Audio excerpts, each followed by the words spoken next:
అప్పులు ఎన్ని ఉన్నాయి, గ్యారంటీ స్కీములకు కావాల్సినటువంటి డబ్బు ఎంత అవసరం అవుతుంది, ఓవరాల్గా అప్పుల లెక్కలు చెప్తూ తప్పించుకునే ప్రయత్నం కాంగ్రెస్ పార్టీ ఏమైనా చేస్తుందా? ఈ వారం రోజుల వ్యవధిలోనే కాంగ్రెస్ పార్టీ మీద వచ్చినటువంటి విభిన్నమైనటువంటి అభిప్రాయాలు, అనుమానాలు, వీటి గురించి ఏమైనా మాట్లాడుకుందాం. ప్రస్తుతం మనతో పాటుగా ఉన్నారు సీనియర్ పొలిటికల్ అనలిస్ట్ ఘంటా చక్రపాణి గారు. చక్రపాణి గారు, గుడ్ ఈవినింగ్ అండి. నమస్తే. సో 6 రోజుల అయిపోయింది, 7 రోజులు, 8 రోజులు, ఇలా లెక్కలు పెట్టుకుంటూ పోతుంటే ఈ లెక్కల కంటే ఎక్కువగా అప్పుల లెక్కలు అనేవి కనిపిస్తున్నాయి. ఎన్ని రోజులైంది పాలన మొదలయ్యి అన్నది చూసుకుంటే. సో అదంతా ఎలా చూడొచ్చు? 6 గ్యారంటీల అమలు మీద ఎంత ఎఫెక్ట్ పడుతుంది? లెక్కలు కాదు కానీ కాంగ్రెస్ వాళ్ళకి చుక్కలు కనబడుతున్నాయి. ఎందుకంటే వీళ్ళు 6 గ్యారంటీలతో పాటుగా ఇంకొక 7-8 అలవి కానటువంటి హామీలను ఇచ్చినారు. అంటే కేవలం అధికారంలోకి రావాలి అనేటువంటి ఒక తాపత్రయం, దాంతోపాటు లెక్కలు సరిచూసుకోకుండా ఇచ్చినటువంటి హామీల వల్ల ఇవాళ వాళ్ళకి ఆ లెక్కలను ఎట్లా మీట్ అవ్వాలి, ఎట్లా తీసుకోవాలనేటువంటిది అర్థం కానటువంటి ఒక అయోమయంలో ఉన్నది. అందుకే మనకి చాలా హడావిడి కనబడుతుంది. లాస్ట్ 1 వీక్ రేవంత్ రెడ్డి గారు చాలా అసలు సుడిగాలిలాగా పనిచేస్తున్నారు. సరే, బస్సుకు సంబంధించినటువంటి ఉచిత ప్రయాణము అది ఒక హామీని నెరవేర్చుకున్నారు. అది ఒక హామీ కాదు, నిజానికి అది 1/3 హామీ. మహాలక్ష్మిలో ఒక భాగం అది. సో దానికి ఇమ్మీడియట్గా డబ్బులు ఇవ్వాల్సిన అవసరం లేదు. కానీ మహాలక్ష్మి ఇప్పుడు మనం తిరుగువారంలో ఉన్నాం. తిరుగువారం అంటే ఒక వారం తర్వాత మళ్ళీ కరెక్ట్ ఇంకొక వారం కనుక వస్తే మహాలక్ష్మి వస్తుంది ఇంటికి ఇప్పుడు. ఎందుకంటే 2,500 రూపాయలు ప్రతి గృహిణికి ఇవ్వాల్సినటువంటి ఇంకొక స్కీము ఈ మహాలక్ష్మిలో భాగంగా మనకు ఉన్నది. దాని కొరకు కూడా వెయిట్ చేస్తూ ఉన్నాం. దానికి వనరుల సమీకరణ పెద్ద ఎత్తున రావాలి. 2వ హామీలలో ప్రధానంగా మనకి రైతు బంధు, దాన్ని రైతు భరోసా చేసినారు. ఈ రైతు భరోసాని 3 కాంపోనెంట్స్ చేసినారు. ఒకటి, భూ యజమానికి ఇచ్చేటువంటి దాన్ని 5,000 నుంచి 7,500లకు పెంచినారు. అంటే సంవత్సరానికి దగ్గర 15,000 రూపాయలు ఒక ఎకరానికి ఇస్తామనేటువంటి హామీని ఇచ్చినారు. ఇప్పుడు అది వేయాల్సినటువంటిది ఉండే, కానీ వాళ్ళు వేయలేక రైతు బందే కొనసాగిస్తున్నామని చెప్పినారు. మళ్ళీ నిజానికి పాత పద్ధతిలోనే డబ్బులు పడతాయంటే ఇప్పుడు ఈ రైతులకు 5,000 రూపాయల చొప్పున వేశారు ఇప్పుడు. ఇక 2వది, రైతు కూలీలకు కూడా 12,000 రూపాయలని ఇస్తామని చెప్పినారు. మరి అది ఇప్పటి వరకు దానికి సంబంధించినటువంటి విధి విధానాలు కానీ మిగతాయి కానీ లేదు. 3వది, ప్రతి ధాన్యం కొనుగోలుకి ప్రతి క్వింటాల్కి ఒక 500 రూపాయలు అదనంగా బోనస్ రూపంలో, అంటే మార్కెట్ ప్రైస్ కాకుండా బోనస్ రూపంలో 500 రైతుకు ఒక్కొక్క క్వింటాల్కి ఒక ఇది ఇస్తామని చెప్పినారు. అట్లా మనకి ఇప్పుడు కోట్ల క్వింటాల్ 3 లక్షల కోట్ల క్వింటాల్లో పెరుగుతున్నాయి. సరే, ఇంకా రైతులు కొంటున్నారు. సరే, రైతు భరోసా లేకపోతే ఇప్పుడు ఇచ్చినటువంటి అన్ని గ్యారంటీలు కూడా వాళ్ళకి అధికారంలోకి వచ్చిన తర్వాత ఇవన్నీ ఒక పెద్ద ఎత్తున డబ్బుతో కూడుకున్నటువంటి పని అనేటువంటి విషయం అర్థమైంది. నిజానికి ఇది అర్థం కావాల్సింది వాళ్ళు మేనిఫెస్టో తయారు చేసుకునేటప్పుడు. ఎప్పుడైనా సరే ఎంతమంది వస్తున్నారనే దాన్ని బట్టి ఎన్ని బియ్యం పెట్టాలి, ఎంత కూర చేయాలి, ఎట్లా వండాలి అనేది మీకు ఐడియా ఉంటుంది. మజ్జిగ పలసకు కాదు, మజ్జిగ దొరికేటట్టు కూడా లేదు, మజ్జిగకు అవకాశం లేదు. ఎందుకంటే దగ్గర అంటే అన్నిటినీ లెక్క పెడితే ఒక 50,000 కోట్ల నుంచి 70,000 కోట్ల వరకు అదనంగా ప్రతి సంవత్సరం వచ్చేటువంటి అవకాశం ఉన్నది ఖర్చు. ప్లస్ వీళ్ళు అన్ని డైరెక్ట్ బెనిఫిట్ స్కీమ్స్ పట్టుకొచ్చినారు. అన్నిట్లలో మానిటరీ ఇది పెట్టినారు, కండిషన్స్ పెట్టినారు. ఇవన్నీ ఒక ఎత్తు అయితే జాబ్లకు సంబంధించిన ఛాలెంజ్ ఇంకో ఎత్తు. అది మళ్ళీ మాట్లాడదాం. ముందు ఈ 6 గ్యారంటీలలో ఏ గ్యారంటీని కూడా వాళ్ళు ఇమ్మీడియట్గా తక్షణమే చేసేటువంటి అవకాశం లేదు. ఎందుకు లేదంటే అవన్నీ కూడా డబ్బులతోటి ఇన్వాల్వ్ అయినటువంటి స్కీమ్స్.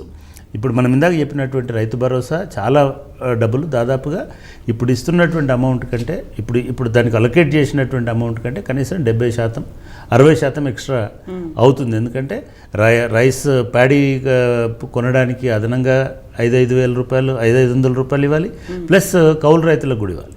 అదొక పెద్ద గుదిబండలాగా మారిపోతుంది. అదేవిధంగా రైతు మహాలక్ష్మిలో కూడా మనకి ఎవ్రీ గృహిణికి అని అన్నారు. సపోజ్ ఎవరి గృహిణి అని అంటే ఇందాక చాలా చర్చ జరిగింది దీని మీద. అత్తకు కోడలికి ఇద్దరు ఇస్తారా, కూతురికి 18 సంవత్సరాలు దాటిన వాళ్ళందరికీ ఇవ్వాలి. అంటే ఒక ఇంట్లో 5 ఉంటే 5కి 200 ఇస్తారా, లేదా కుటుంబ యజమానికి ఒకళ్ళకే ఇస్తారా, లేదా వైట్ రేషన్ కార్డు వాళ్ళకే ఇస్తారా, లేదా రూరల్లో ఉన్న వాళ్ళకే ఇస్తారా, లేదా టీవీ లేని వాళ్ళకే ఇస్తారా? ఇవన్నీ ఒక పెద్ద తతంగం. ఒక ఫిల్టర్ ఎక్కడ పెట్టుకుంటారు అంటే ఈ ఫిల్టర్ పెట్టుకుంటే మొదటి మేడ వాళ్ళు బంధం అవుతారు. అదొకటి చాలా పెద్ద గుదిబండ కాబోతున్నటువంటి అంశం. ఇకపోతే గృహజ్యోతి అనేటువంటి ఇంకో స్కీమ్ కూడా ఈ గ్యారెంటీలలో ఒకటి. ఈ గృహజ్యోతిలో కూడా అందరికీ 200 యూనిట్ల కరెంట్ బిల్లుని మేము కడతాం. ఇప్పటికే ఒకవైపు లాస్లలో ఉన్నదని చెప్తున్నారు, జెంకో లాస్లో ఉందని చెప్తున్నారు, ఇంకోటి లాస్లో ఉన్నదని చెప్తున్నారు. సో ఈ లాస్లో ఉన్నటువంటి దానిలో ఈ 200 యూనిట్లని ఎట్లా క్యాలిక్యులేట్ చేస్తారు, ఎట్లా ఇస్తారు అనేటువంటిది అదొకటి. ఇంకొకటి 4వది ఇందిరమ్మ ఇండ్లు అని అన్నారు. సరే, ఇందిరమ్మ ఇండ్లు ఇవ్వడానికి పెద్ద కష్టం కాకపోవచ్చు, ఎందుకంటే కేవలము పట్టాలు ఇవ్వడమే కాబట్టి ఎవరికైతే ఆల్రెడీ పట్టాలు ఉన్నాయో, ఎవరికైతే ఇళ్ళ స్థలాలు ఉన్నాయో వాళ్ళకి 5 లక్షల రూపాయలు ఇస్తామనేటువంటిది వీళ్ళ స్కీమ్. అది పెద్ద ఇబ్బంది కాకపోవచ్చు, దానికి సంబంధించినటువంటి విధానాలు కూడా పెద్ద ప్రాబ్లం కాదు. కాకపోతే యువ వికాసం అనేటువంటిది also is going to be very big challenge for Congress party. Yuva Vikasam అని అంటే ఎంతమంది యువకులు ఉన్నారు, వాళ్ళందరికీ ఒక్కొక్కరికి 5 లక్షల రూపాయల జాబ్ కార్డు ఎట్లా ఇస్తారు, క్యాష్ కార్డు ఎట్లా ఇస్తారు, స్క్రాచ్ కార్డు ఇస్తారా, క్యాష్ కార్డు ఇస్తారా, ఏమి ఇస్తారు అనేటువంటిది మనకి పెద్ద తెలియదు. అది కూడా చాలా పెద్ద ఎత్తున వివాదాస్పదం కాబోతున్నటువంటి అంశం. ఇకపోతే చేయూత అనేటువంటి ఇంకొక స్కీమ్ కింద ఇప్పుడు ఇస్తున్నటువంటి పెన్షన్లని రెట్టింపు చేసి అది ఇచ్చేటువంటి కార్యక్రమాన్ని చేస్తామని చెప్పినాం. ఇవన్నీ చేయడం వలన వాళ్ళకి ఇప్పుడు ఆ బడ్జెట్ సరిపోక గత వారం రోజుల నుంచి నిజానికి ఎవరేం అడగలే. ఇంకా ఊరికే హరీష్ రావు గారు బడ్జెట్ ప్రసంగం చేసి అసెంబ్లీలో ప్రమాణ స్వీకారం చేసి బయటకు వచ్చిన తర్వాత అయ్యా మీరు 9వ తారీఖు నుంచి అందరి అకౌంట్లో డబ్బులు పడతాయన్నారు, మీరు కనీసం ఎప్పటి నుంచి చేస్తారో చెప్పమని అడిగాడు. దానికి 10 మంది మినిస్టర్లు ఉన్న 6 మినిస్టర్లు టక ఇది చేసిన. కానీ ఎప్పుడో ఒకప్పుడు ప్రజలు కూడా అడగడానికి సిద్ధపడతారు. మాకు సమయం ఇవ్వండి. మీరు మాట్లాడిన ప్రతి సందర్భంలో కూడా 9వ తారీఖు నుంచి తెల్లవారి నుంచి అధికారంలోకి వచ్చిన తక్షణమే ఇవన్నీ చెప్పినప్పుడు తక్షణమే అయ్యారు. కనీసం దానికి సంబంధించినటువంటి ఇది చేయాలి. రెండవది, ఇవాళ చాలా వాటికి ఈ 6 గ్యారెంటీలలో ఉన్నటువంటి వాటికి ఇంకా మినిస్ట్రీలు కూడా అంటే పూర్తి స్థాయిలో రాలేదు. రెండవది, ఇవాళ మనము 6 నెలలకు ఒకసారి వచ్చేటువంటి రైతు దీన్ని ఇచ్చాము, కానీ దానికంటే ఇంపార్టెంట్గా రైతు భరోసాను పాత పద్ధతిలో రైతు బంధుతోటి ఇచ్చాము. కానీ ఇప్పుడు 2 లక్షల రూపాయల రుణమాఫీ అనేటువంటిది తక్షణం కాకపోయినా 3 నెలలకైనా 2 నెలలకైనా మీరు మళ్ళీ పార్లమెంట్ ఎలక్షన్స్కు ప్రచారానికి పోయేసరికైనా దాన్ని అడిగేటువంటి అవకాశం అయితే ఉంటుంది. సో అదేవిధంగా చేయూత ఇప్పుడు నెలవారీ పెన్షన్ రావాలి. మరి టింగు మనయో లేదో మనకు తెలియదు. అంటే దగ్గర ఒక 60 లక్షల మంది 30 లక్షల మంది 60 లక్షల మందికి పెన్షన్లు పోతున్నాయని అంటున్న ఈ సమయంలో ఇప్పుడు ఎట్లా ఇస్తారు? సరే, 10 లక్షల ఆరోగ్య బీమా పెద్ద సమస్య కాదు, అది మన రాజీవ్ ఆరోగ్యశ్రీ లాంటిది. ఆ 10 లక్షలని వాళ్ళు హ్యాపీగా ఏ హాస్పిటల్ పోయినా కూడా ఎట్లా చేస్తారనేటువంటిది ఉంటుంది. ఇంకా అవి కూడా నోటిఫికేషన్ జీవోలు రాలే.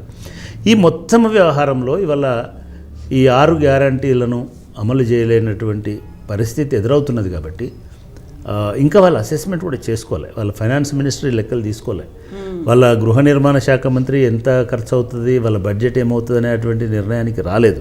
అదేవిధంగా వాళ్ళ అగ్రికల్చర్ మినిస్టర్ కూడా ఈ రైతు భరోసా ఏంటిది, అసలు ఎందుకు ఎట్లా అనేటువంటి దాని నిర్ధారణకు రాలేదు. సరే, యువ వికాసం ఎవరు చూస్తారో తెలియదు. కానీ ఇట్లాంటివి అన్నీ ఉన్నటువంటి సమయంలో కాంగ్రెస్ పార్టీ నుంచి మా దగ్గర డబ్బులు లేవు అనేటువంటి మాట వస్తున్నది. రెండవది, అప్పుల పాలు చేశారు రాష్ట్రాన్ని అనే ఫీలర్స్ ఇస్తున్నారు. కొంతమంది మీడియా వాళ్ళు కూడా చాలా ఉత్సాహపడి మొత్తం అప్పుల కుప్ప చేసేసినారు అనేటువంటి మాటలు పెడుతున్నారు.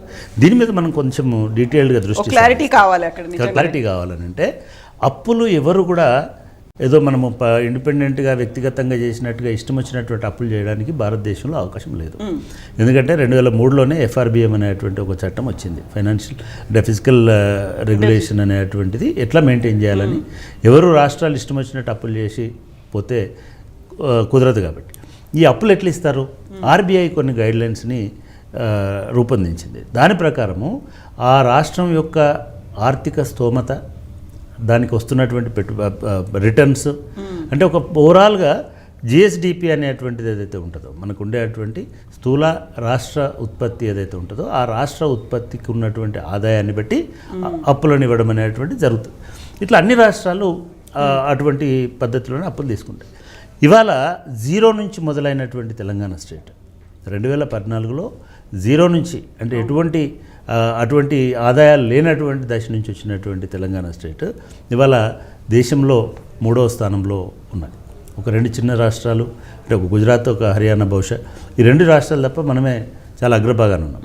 అప్పుల విషయంలో కూడా ఎంతవరకు రుణ పరిమితి ఎంత ఉంటుందో కూడా ఆర్బీఐ గవర్నమెంట్ ఆఫ్ ఇండియా ఇవన్నీ తయారు చేసి ఉంచుతాయి, నిర్దేశించి మనకు నిర్దేశించినటువంటి అప్పు కంటే ఈ రోజు చెల్లించగలిగే స్తోమతను బట్టి 26%, 27% ఆ పరిమితికి లోబడి అప్పులు తీసుకున్నటువంటి రాష్ట్రం. ఈవెన్ చెల్లింపులలో కూడా మనం ఎప్పటికప్పుడు చెల్లిస్తున్నటువంటి రాష్ట్రం తెలంగాణ అనేటువంటిది. కాబట్టి ఇక్కడ ఎవరో అప్పుల భారం మోపినారని అనుకోవడం పొరపాటు. ఎందుకు పొరపాటు అంటున్నంటే వీళ్ళకి చాలామందికి అర్థం కాదు ఏంటంటే రాష్ట్ర పునర్నిర్మాణానికి సంబంధించినటువంటి కొన్ని పద్ధతులను ప్రణాళికలను ప్రభుత్వం చెప్పకనో పాటించింది. ముఖ్యంగా వ్యవసాయ రంగం మొత్తాన్ని పునర్వ్యవస్థీకరించేటువంటి కార్యక్రమం తీసుకుంది. మిషన్ కాకతీయ అనేటువంటిది మొదటి దఫా గెలిచిన 5 సంవత్సరాలలో అన్ని చెరువులని పూర్తిగా పుడికదీసి వాటి గట్లు సరిచేసి పర్ఫెక్ట్గా వాటిని ఇంకొక 50 ఏళ్ళు 30 ఏళ్ళు 20 ఏళ్ళు ఉండేటట్టుగా చేసింది. ఇది ఎవ్రీ ఇయర్ ఉండేటువంటిది కాదు. దానికి అప్పు తీసుకొచ్చి దాని మీద పెట్టినటువంటి పరిస్థితి మనం చూసినాం. సో ఇప్పుడు దాని ఫలితంగా కాళేశ్వరం అనండి మిగతా జలవనరులు అనండి వాటన్నిటినీ చెరువులలోకి తీసుకొచ్చి పంటలు తీసుకొచ్చి అందుకే కదా ఇవాళ మనకు 300% 3 రెట్ల పంట అనేటువంటిది వరి పంట అనేటువంటిది. అదే కాదు అదంతా ప్యాడీ అది మార్కెట్లోకి వెళ్ళి అంటే రైతులకి ఒక సంపద క్రియేట్ చేయడం అనేటువంటిది ఈ నీటి వనరులకు సంబంధించిన దాని మీద జరిగింది. దానికి అప్పు చేసి ఉండొచ్చు. రెండవది మంచినీళ్ళు తాగడానికి తెలంగాణ ప్రాంతంలో మంచినీళ్ళు తాగడానికి చాలా మంచినీళ్ళు దొరకడం ముఖ్యంగా మహబూబ్నగర్ లాంటి జిల్లాలో అయితే చాలా ఇబ్బందులు చాలా రకాలైనటువంటి హింస జరిగింది. అటువంటిది వల్ల మీకు మిషన్ భగీరథ తీసుకొచ్చినారు. వాటర్ని డైరెక్ట్గా ట్యాప్స్ ద్వారా ఇళ్లలోకి తీసుకుపోయేటువంటి ప్రణాళిక చేస్తున్నారు. దానికి బహుశా కొంత తప్పు చేసి ఉండొచ్చు. అట్లాగే ఇన్ఫ్రాస్ట్రక్చర్లో కూడా మీరు 2014లో మనకు తెలంగాణ వచ్చినప్పుడు ఎట్లా ఉన్నాయి రోడ్స్, లేదా ఎన్ని ఫ్లైఓవర్లు ఉన్నాయి, లేదా ఎన్ని అండర్ పాస్లు వచ్చినాయి, లేదా అసలు రోడ్లకు సంబంధించినటువంటి పరిస్థితి ఎట్లా ఉంది, లేదా జిల్లాలకు పోయేటువంటి మార్గాల పరిస్థితి ఎట్లా ఉంది, ఇవన్నిటిని కూడా అభివృద్ధి కింద మనం గమనిస్తూ ఉంటాం. ఈ అభివృద్ధితో పాటుగా సంక్షేమ ప్రణాళిక కూడా సపరేట్గా ప్రభుత్వం చాలా సిద్ధం చేసి పెట్టింది. రైతు బీమా ఉంది, సపోజ్ రైతు బంధు ఉంది, రైతు బీమా ఉంది.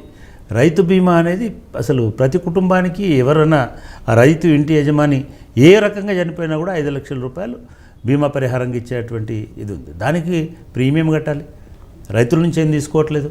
కాబట్టి అటువంటి వాటిని తీసుకోవడం జరిగింది. అట్లాగే మిగతా ఈవెన్ సోషల్ సెక్యూరిటీ స్కీమ్స్లో ముఖ్యంగా మనకి ఏవైతే ఈ పెన్షన్లు ఉన్నాయో అది వృద్ధాప్య పెన్షన్ అండి, ఒంటరి మహిళకి కూడా అంటే సింగిల్ ఉమెన్కి పెన్షన్ ఇవ్వడం అనేది దేశంలో ఎక్కడ లేదు. ఈవెన్ పెన్షన్లను కూడా 3,000 రూపాయలు 2,000 రూపాయలు ఇవ్వడం అనేటువంటిది కూడా ఎక్కడ లేదు. ఈవెన్ ఇవన్నిట్లలో ఏమిటి అని అంటే మనకు సంపద ఎట్లాగో వస్తున్నది. ఇవాళ అప్పు అనేది ఇన్వెస్ట్మెంట్ కోసం తెచ్చారు. చాలామంది ఏమనుకుంటారంటే అప్పు అవినీతి అంటున్నారు. అప్పు వేరు అవినీతి వేరు. అప్పు అనేది నీ సంపదను సృష్టించడానికి, వనరులను క్రియేట్ చేయడానికి, లేదా ఇన్ఫ్రాస్ట్రక్చర్ క్రియేట్ చేయడానికి, వనరులను సరైన పద్ధతిలో వాడుకోవడానికి దానికి అప్పు చేస్తున్నారు. దాన్ని మళ్ళీ రాష్ట్రం మీద వచ్చినటువంటి మనకు సంపద పెరుగుతుంది కాబట్టి, ట్యాక్సెస్ పెరుగుతున్నాయి కాబట్టి, జిఎస్టీలో వచ్చినటువంటి వాటా పెరుగుతుంది కాబట్టి, లేదా మనీ డబ్బు టు ది పవర్ ఆఫ్ డబ్బు అని అంటారు. మనీని జనరేట్ చేస్తుంటుంది కాబట్టి, వినియోగం పెరుగుతుంది కాబట్టి, దీనివలన ట్యాక్సెస్ పెరిగి మనకు బ్రహ్మాండమైనటువంటి రిటర్న్స్ ఉన్నాయి. ఆ రిటర్న్స్ చూసే అప్పిస్తున్నారు. మీరు ఒక చిన్న ఎగ్జాంపుల్ తీసుకోండి. సపోజ్ మీరు ఒక ఇల్లు ఇప్పుడు మామూలుగా 3 బెడ్రూమ్ ఇంట్లో ఎక్కడో ఉంటున్నారు. మీరు ఒక ఇల్లు కొనుక్కోవాలని అనుకుంటారు. ఇల్లు కొనుక్కోవాలనుకున్నప్పుడు బ్యాంక్ వాడో లేకపోతే అప్పులు ఇచ్చేవాడో పరిగెత్తుకొని వచ్చేసి రండి మీకు ఇల్లు ఇస్తాను అన్నాడు. ఊరికి అడ్వర్టైజ్మెంట్ ఇస్తాడు, మీరు రండి మేము ఇల్లు ఇస్తామని చెప్తాడు. కానీ వాడు ఒక 4 ఫామ్స్ ఇస్తాడు నీకు, అవన్నీ నింపమంటాడు. మీ 10 ఏళ్ళ ఇన్కమ్ ఏంటిదని అడుగుతాడు, మీ బ్యాంక్ స్టేట్మెంట్ అడుగుతాడు, మీ సెక్యూరిటీ ఏముందని అడుగుతాడు, మీది జాబ్ పర్మనెంట్ అడుగుతాడు, మీకు రిటర్న్స్ ఎవ్రీ మంత్ ఎంత వస్తుంది అని అడుగుతాడు, మీకు ఎంతమంది డిపెండెంట్స్ ఉన్నాయని అడుగుతాడు, మీకు ఏమేమి వెహికల్స్ ఉన్నాయని అడుగుతాడు. ఇది ఎట్లాగైతే చేస్తారో అంటే ఎందుకు చేస్తారు ఇదంతా? మీ పేయింగ్ కెపాసిటీ ఎంత, Capability మీరు ఉందా ఎంత లేదా? ఎంత ఎంత అమౌంట్ని మీరు అప్పు తీసుకుంటే ఎంత అమౌంట్ని మీరు పే చేయగలుగుతారు ఎవ్రీ మంత్. మీ జీతంలో ఇంత పర్సెంటేజ్ మించి అప్పు ఉండడానికి వీల్లేదు కాబట్టి ఆ పర్సెంటేజ్ క్యాలిక్యులేట్ చేసుకుంటాడు. ఇదే పద్ధతిలో రాష్ట్రాలకు అప్పించేవాడు కూడా నీకు ఉన్నటువంటి ఐసత్ ఎంత, నీకు ఉన్నటువంటి వనరులు ఏంటి, నీకు వస్తున్నటువంటి ఆదాయం ఎంత, నీ ఆదాయము కాకుండా నువ్వెంత ఇన్ఫ్రాస్ట్రక్చర్ క్రియేట్ చేస్తున్నావు, ఎంత ఇన్వెస్ట్ చేస్తున్నావు, దాంతో వచ్చేటువంటి లాభం ఏమిటి, ప్రయోజనం ఏమిటి, ఏ ఫెసిలిటీస్ ప్రొవైడ్ చేస్తున్నావు. అంటే ఇందాక ఒక మిత్రుడు చెప్తా ఉన్నాడు, ఒక 65,000 కోట్ల 80,000 కోట్ల రూపాయల దాకా కేవలం హైదరాబాద్లో ఇన్ఫ్రాస్ట్రక్చర్ క్రియేట్ చేయడానికి ఖర్చు పెట్టినారు. అదేవిధంగా 2,60,000 2,70,000 మంది ఉన్న ఐటీ ఉద్యోగులు, 3 లక్షల ఐటీ ఉద్యోగులు ఇలా 10 లక్షలు అయినారు. వీళ్ళందరూ రెగ్యులర్ ఇన్కమ్ వస్తున్నటువంటి వాళ్ళు. ఎట్లాగైతే ఒక కుటుంబంలో ఎంతమంది ఎర్నింగ్ హ్యాండ్స్ ఉంటాయనే దాన్ని బట్టి మీ రుణపరపతి ఆధారపడి ఉంటుందో, మీ వైఫ్ ఏం చేస్తుంది, మీ హస్బెండ్ ఏం చేస్తాడు, మీ పిల్లలు ఏం చేస్తారు, ఎంతమంది డిపెండెంట్స్, అట్లాగే మన రాష్ట్రంలో ఎంతమంది ఉద్యోగస్తులు ఉన్నారు, ఎంత ఇన్కమ్ జనరేట్ అవుతుంది, వాళ్ళ ద్వారా ఎంత మార్కెట్ ఎకానమీ పెరుగుతుంది, ఎంత పెట్రోల్ ఖర్చు అవుతుంది, ఎన్ని పన్నులు వస్తున్నాయి, ఎంత డీజిల్ వస్తుంది, ఇవన్నీ క్యాలిక్యులేట్ అయ్యి ఎకానమీని క్రియేట్ చేస్తాయి. ఈ ఎకానమీని క్రియేట్ చేస్తే ఆ ఎకానమీలో వచ్చినటువంటి సర్ప్లసే ఆ ఎకానమీ నుంచి వచ్చినటువంటి సంపద సృష్టిస్తామని. అంటే సంపద తవ్వి సృష్టించరు, సంపదని మ్యానుఫ్యాక్చర్ చేసి సృష్టించరు. సంపద ద్వారానే, డబ్బు ద్వారానే సంపద రూపంలోకి వస్తుంది. అట్లా తెలంగాణ అనేటిది గత 10 సంవత్సరాలలో తన ఎకనామిక్ గ్రోత్ని, తన ఎకనామిక్ పవర్ని కనీసం ఒక 4 రెట్లు 5 రెట్లు పెంచుకోగలిగింది. కాబట్టి మనం చాలా హెల్దీ ఆర్థిక స్థితిలో మనం చెప్తాం.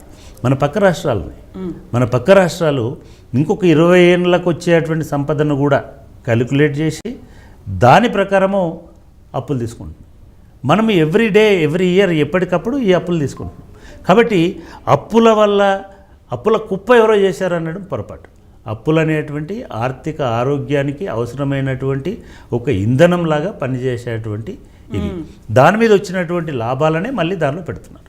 ఇది మొదటిది. రెండవది, ఈ అప్పులు చేయడము, అప్పులు చేయడం అనేది కాకుండా ఇంకొకటి ఏమంటున్నారు, దుబారా చేసినారు.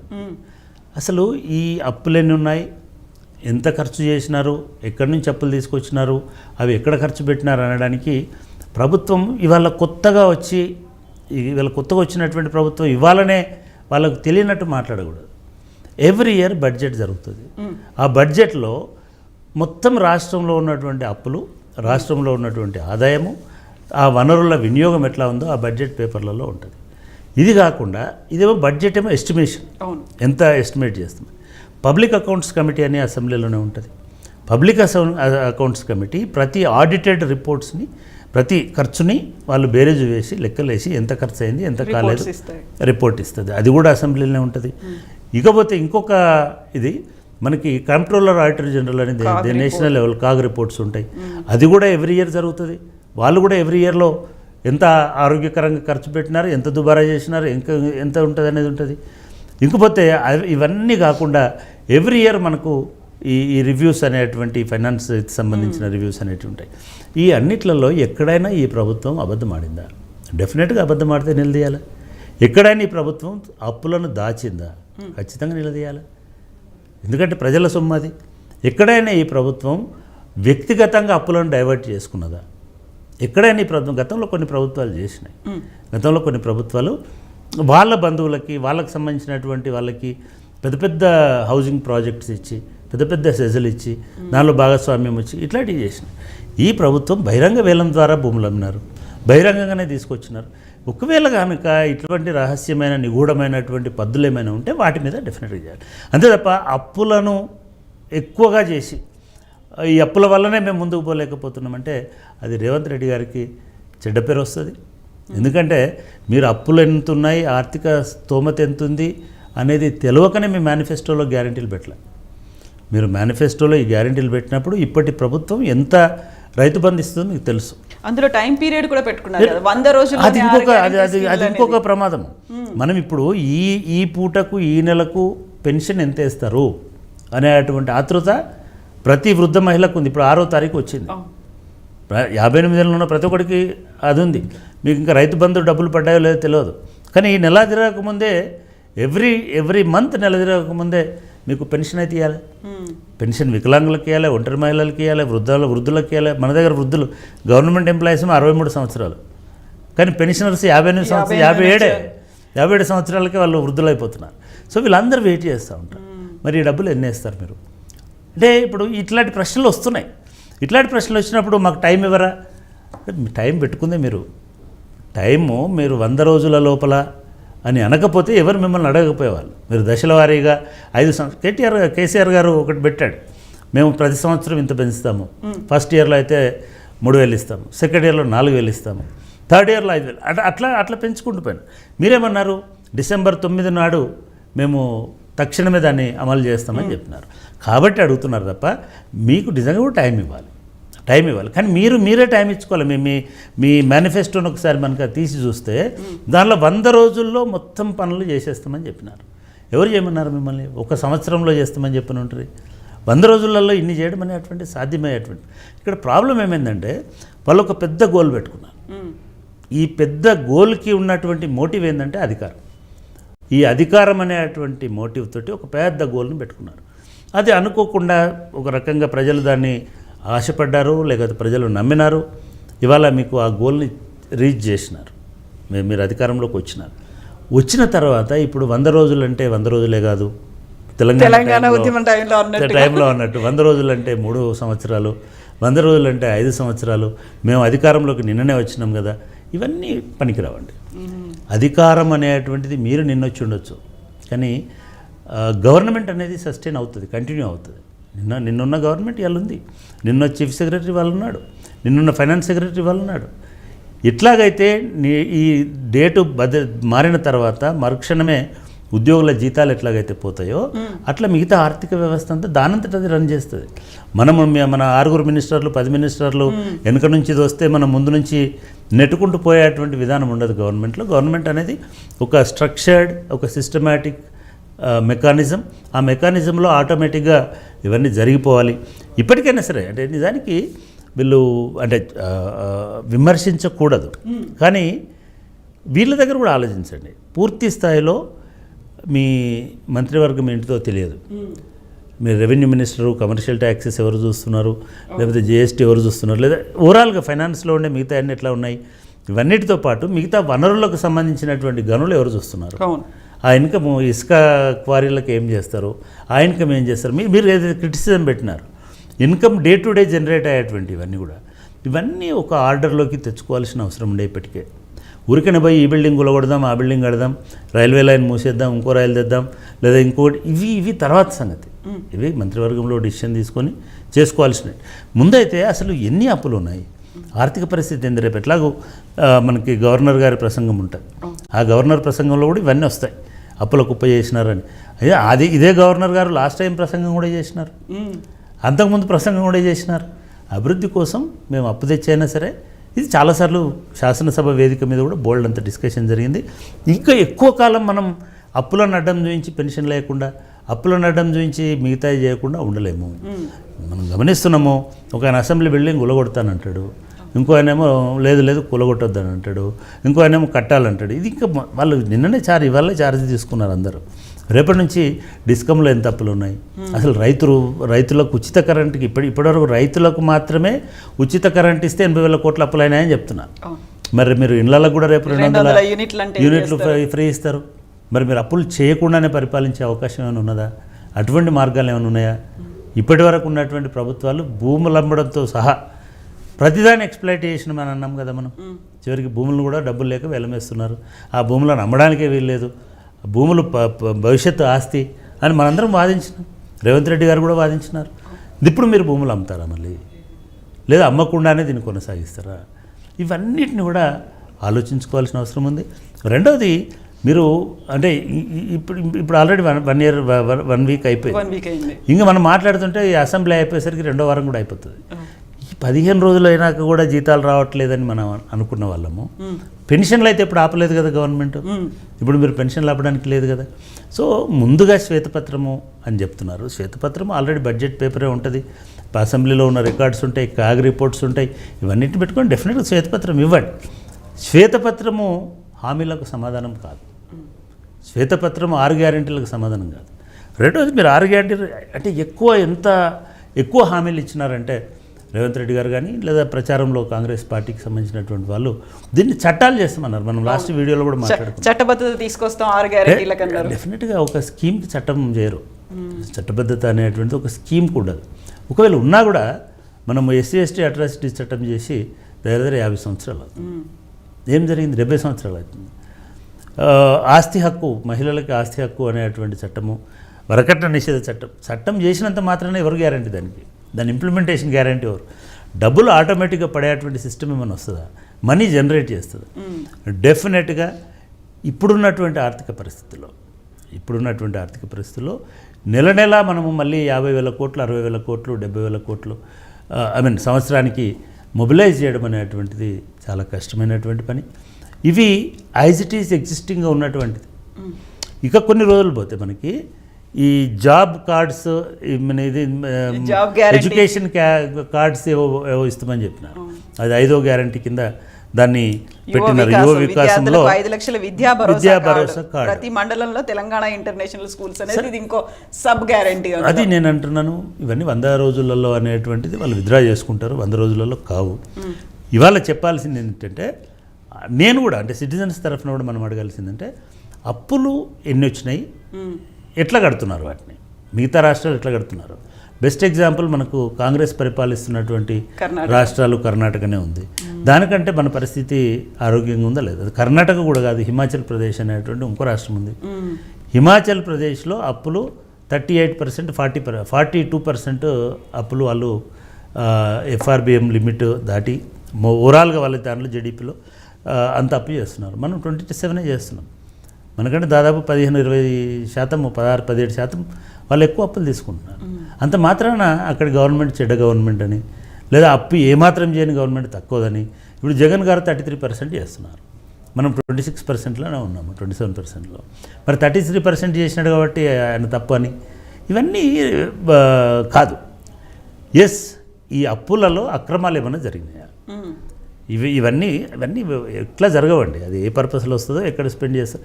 ఇవాళ ఇదంతా ఎందుకు చేస్తున్నారంటే ఈ పూటకు తప్పించుకోవడానికి. ఇమ్మీడియట్గా మేము మొన్ననే వచ్చినాం కదా అంటే, ఇది ఎట్లున్నదంటే ఏదో మొన్న కొత్తగా పెళ్ళయింది కదా, కొత్త అల్లుడు కదా, ఈ ఎక్కువ కాలం ఉండదు ఈ కొత్త అల్లుడు అనేటువంటి సంబరం. ఆల్రెడీ పోయినారు, వచ్చినారు. గవర్నమెంట్ ఉద్యోగంలో ఎక్కినవాడు, ఉద్యోగంలోకి వచ్చినవాడు ఒక నెల రోజులు నేను పని చేయను, కొత్తగా వచ్చిన కదా అనడానికి ఉండదు. డే టు డే నడవాల్సిందే. ఇప్పుడు డ్రైవరే ఉద్యోగం ఎక్కుతాడండి ఆర్టీసీలో, ఎక్కి చలో 3వ నంబర్ రూట్లో పోండి అని చెప్తారు. నేను కొత్తగా వచ్చిన కదా, నేను ఎట్లా పోవాలి అలా అని అనడానికి అవకాశం లేదు. సో అట్లాగే గవర్నమెంట్ కూడా కొత్త పాత హనీమూన్ పీరియడ్ అనేది ఉంటుంది, సెటిలింగ్ టైం అనేది ఉంటుంది. నిన్న సీతక్క కూడా అదే మాట అంటున్నారు, అంత తొందర ఎందుకు పెడుతున్నారు, కనీసం మాకు ఒక నెల రోజులైన టైం ఇవ్వచ్చు కదా అని. మనం చాలాసార్లు అనుకున్నాము, కాంగ్రెస్ పార్టీ తనకు తాను తొందరపడింది. మీరు వాళ్ళ ప్రచారం కానీ, ఇప్పుడు ట్విట్టర్లో వీళ్ళు రిమైండర్స్ కానీ ఇవన్నీ చూస్తే 26వ తారీఖు నుంచి 9వ తారీఖు నుంచి డిసెంబర్ నుంచి జనవరి నుంచి అని చెప్పినారు.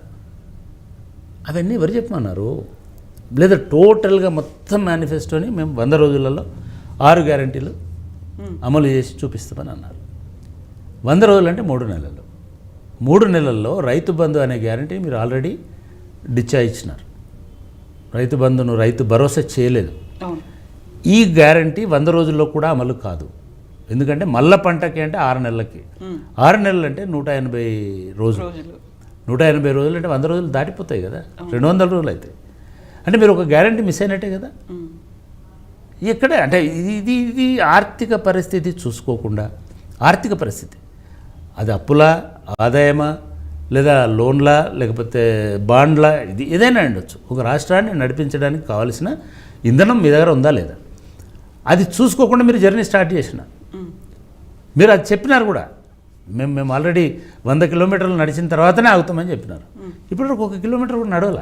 అయితే ఇప్పుడు వారం రోజులే అయింది, బేబీ స్టెప్సే వేస్తున్నారు. అంత హై ఎక్స్పెక్టేషన్స్ లేకుంటే ఫుల్ ప్రెషర్ అనేది ఈ గవర్నమెంట్ మీద ఎందుకు పెడుతున్నారు అనేటువంటి క్వశ్చన్. నేను మళ్ళీ చెప్తున్నా, గవర్నమెంట్ తనకు తాను ప్రెషర్ పెట్టుకుంది. ఎవ్వరు పెట్టుకోలే, ఎవ్వరు పెట్టలే.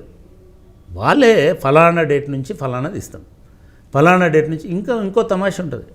ఇప్పుడు రానియండి ఫిబ్రవరి వాళ్ళు ఇచ్చింది ఫిబ్రవరిలో నియామకాలని చెప్పినారు, అవును, నాట్ నోటిఫికేషన్. అండ్ మొదటి సంవత్సరంలోనే 2 లక్షల ఉద్యోగాలు. ఇవన్నీ కూడా నిజంగా కూడా పాపం రేవంత్ రెడ్డి కష్టానికి చాలా కష్టపడ్డాడు ఈ ఎన్నికల్లో కాంగ్రెస్ పార్టీని గెలిపించడానికి. 60-70 సభలు అటెండ్ అయినాడు, తిరిగినాడు, ఇంకోటి చేసినాడు, తిట్లబడ్డాడు, చాలా శ్రమపడ్డాడు. కానీ శ్రమకు ఫలితం ఉన్నట్టు కనబడతలేడు. మీరు వారం రోజులు చూడండి, Revanth Reddy pillar to post పరిగెత్తుతున్నాడు. మినిస్టర్లు అందరూ ఆరామ్సే ఉన్నారు, వాళ్ళ కాన్స్టిట్యున్సీస్కి పోయినారు, ఇంకొకడికి వచ్చినారు. సరేలే ఎక్కడ పోతుంది, బస్సు ఆగే ఉంది కదా అన్న స్థాయిలో నడుస్తూ ఉంది పరిపాలన. ఇవాళ టక్ ఆఫీసర్లు అందరినీ మార్చేసినాడు, పోలీసు కమిషనర్లు మార్చి చాలా బాగా చేశాడు, మంచి ఆఫీసర్లను వేసినాడు. మనం నో డౌట్ దాన్ని మనము ఒప్పుకొని తీరాల్సిందే. ఇవాళ కూడా చాలా మందిని ట్రాన్స్ఫర్ చేసేసినాడు. ముఖ్యంగా ఎక్కడెక్కడైతే సరే, మరి ఇప్పుడు ఆల్రెడీ ఒక విద్యుత్ శాఖ మంత్రి ఉన్నాడు, మరి ఆయన ఎండీలను వేసినప్పుడు ఆయనకు చెప్పినారా? ఈ ఐఏఎస్లు అందరూ ఎవరు వాళ్ళు వేసుకున్నారా? రేవంత్ రెడ్డి ఒక అడ్వాంటేజ్ కూడా పాపం తీసుకోవాలనుకుంటున్నాడు. ఎందుకంటే తనదైన ముద్ర అడ్మినిస్ట్రేషన్లో ఉండాలంటే తనకు కావాల్సినటువంటి అధికారులు అందరినీ ముందే సర్దేసేయాలి. మళ్ళీ పూర్తి స్థాయి క్యాబినెట్ వచ్చి క్యాబినెట్లో డిస్కషన్ అయ్యి నాకు ఈ శాఖలు వద్దు, ఇవన్నీ స్టార్ట్ అవుతాయి. కాబట్టి ఇది స్టార్ట్ కాకముందే ఫటాఫట్ ఇవన్నీ వేసుకుంటూ పోతున్నాడు. ఇప్పుడు రేవంత్ రెడ్డి గారు చేయాల్సినటువంటి అర్జెంట్గా చేయాల్సింది ఏంటంటే, మీ ఆర్థిక పరిస్థితి బహుశా రేపు ఎల్లుండో మీరు డెఫినెట్గా దాని మీద ఒక స్టేట్మెంట్ ఇస్తారు. కానీ అప్పులని బ్లేమ్ చేస్తే ఇప్పుడు ఆల్రెడీ బీఆర్ఎస్ వాళ్ళు దాని మీద కౌంటర్ స్టార్ట్ చేసినారు. మీరు అప్పులు అని అంటే, మరి మీ హిమాచల్ ప్రదేశ్లో ఎన్ని ఉన్నాయి, మీ కర్ణాటకలో ఎన్ని ఉన్నాయి, మీ పంజాబ్లో ఎన్ని ఉన్నాయి, మీ మిగతా చోట్లలో ఎన్ని ఉన్నాయి, అంటే మీరు పరిపాలించినవి వదిలేసిన స్టేట్లలో ఎన్ని ఉన్నాయి, ఇవన్నీ అడుగుతారు. రెండవది, ఈ అప్పులు ఏమన్నా దీర్ఘకాలిక వడ్డీల మీద తెస్తున్నారా, లేదా ఎప్పటికప్పుడు మన పేమెంట్ సిస్టంలో ఉన్నాయా, అది కూడా చేయాల్సి ఉంటుంది. ఈ అప్పులకి సర్టిఫికేషన్ సరిగ్గానే ఖర్చు పెట్టినారు అనేటువంటిది ఉన్నదా లేదా, ఈ అప్పులు తెచ్చుకోవడానికి ఆర్బీఐ పర్మిషన్ ఉందా లేదా, ఇవన్నీ కూడా ప్రజలు కూడా ఆలోచిస్తారు. కాబట్టి అది చెప్పి మనం తప్పించుకోలేము. మీరు ప్రజలకు కూడా క్లారిఫై చేయండి, ఈ 6 గ్యారంటీలలో ఏవైతే ఆర్థిక ప్రతిబంధకం లేదో వాటిని మేము ఇంప్లిమెంట్ చేస్తాం. అట్లా ఏమీ లేదు. ఆల్రెడీ ఆర్థిక ఇబ్బంది లేనివి మీరు ఆరోగ్యం ఇచ్చేసినారు, హాస్పిటల్ పోయి మీరు రిబన్ కట్ చేసినారు. రెండవది, మీరు బస్సులు కూడా ఫ్రీ కాబట్టి మీ బస్సు ఇవన్నీ మిగతా అన్నీ ఏవైతే ఉన్నాయో, రేపు మహిళలు అనుకుంటారు కదా, నాకు 2500 వస్తే నేను మళ్ళీ ఇప్పుడు బస్సు ఫ్రీ ఉంది, 2500 రూపాయలు కూడా వస్తే ఇంకేదైనా అడిషనల్గా ప్లస్ అవుతుంది అనేటువంటి ఆశ మహిళలకు ఉంటుంది. మీరే చెప్పారు అది మేము ఖచ్చితంగా మేము 4 రోజులలో ఇస్తామని. గ్యాస్ సిలిండర్ల మీద కూడా మీరు చెప్పారు 500 కట్టాలి డిసెంబర్ నుంచి అని చెప్పారు. మరి డిసెంబర్ నుంచి 500 కట్టాలంటే మీరు ఇంకో 500 గ్యాస్ కంపెనీలకు ఇవ్వాలి. గ్యాస్ మనది కాదు, గ్యాస్ గవర్నమెంట్ ఆఫ్ ఇండియాది, అంటే అక్కడి నుంచి కొంటున్నాము. సో వాటిని ఏ నెల ఆ నెల రియంబర్స్ చేసే అటువంటి మెకానిజం రావాలి. అటువంటి అన్నీ ఉంటాయి. కాబట్టి ఇవన్నిటినీ ఈ అసెంబ్లీ వేదికగా చేసుకొని, నేను నిజంగా చెప్తున్నా, ఈ అసెంబ్లీ వేదికగా చేసుకొని కాంగ్రెస్ ప్రభుత్వం తన ఎజెండాని తను పెట్టుకున్న డెడ్లైన్స్ని కొంత రిలాక్స్ చేసుకోవాల్సిన అవసరం ఉంటుంది.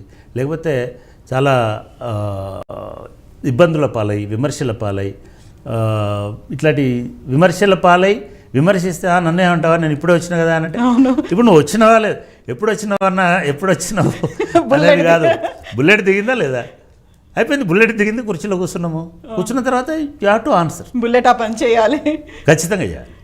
అది కొంత ఆలోచించుకుంటే ఐ థింక్ ఈ అప్పులకు సంబంధించినటువంటి అపోహలు, అప్పులకు సంబంధించినటువంటి అసలు అప్పులనే ముచ్చట మాట్లాడకుండా, ఇగో మా ఆర్థిక పరిస్థితి ఇది, ఇగో మా ఆర్థిక ప్రణాళిక ఇది, ఇగో మా సంక్షేమ ప్రణాళిక ఇది, ఇగో డెవలప్మెంట్లో ఇవి మా ప్రయారిటీస్ ఏం చేసిండ్రంటే ఇవాళ రాంగ్ ఐఎమ్ నాట్ షూర్, పత్రికలలో వస్తున్న దాన్ని బట్టి మేము ఈ కారిడార్ని మెట్రో రైల్ కారిడార్ ఎయిర్పోర్ట్కి తీసేస్తామన్నా.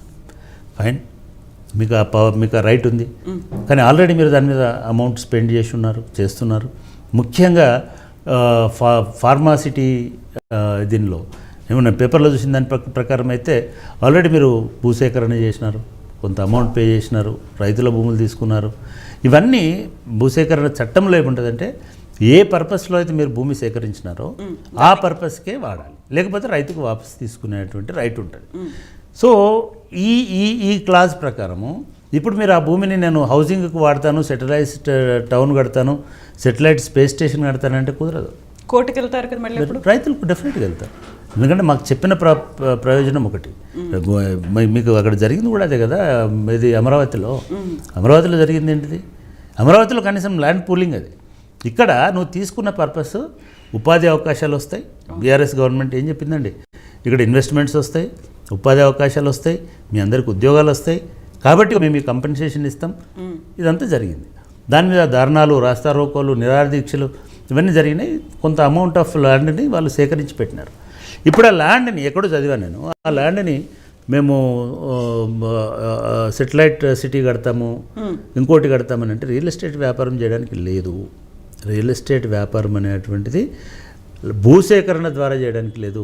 అమరావతిలో జరిగినటువంటి ప్రాబ్లం ఇక్కడ జరగడానికి అవకాశం లేదు. ఎందుకంటే ఆ రైతులందరూ వాళ్ళు ఏదానికైతే మీరు గజెట్ నోటిఫికేషన్ ఇచ్చినారో భూసేకరణ చట్టాన్ని వాడుకొని దేశ ప్రయోజనాల కోసం, ఉపాధి అవకాశాలు కల్పించడం కోసం ఏవైతే ఈ పరిశ్రమలు పెడతారో ఆ పరిశ్రమలకు మాత్రమే మినహాయింపు ఉంటాయి. హౌసింగ్ ప్రాజెక్ట్స్కి అటువంటి మినహాయింపు ఉండదు.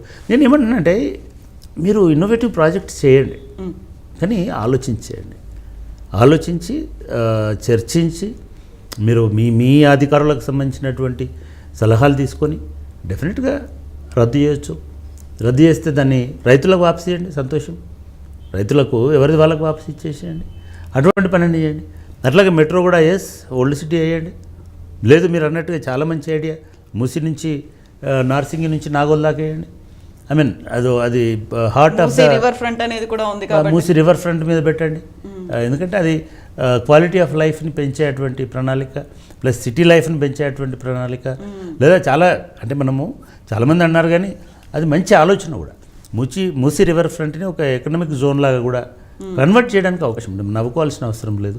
చాలామంది అప్పుడు అట్లా చేసినారు. కానీ చైనాలో నేను చాలా సందర్భాల్లో చాలా సిటీల్లో చూశాను.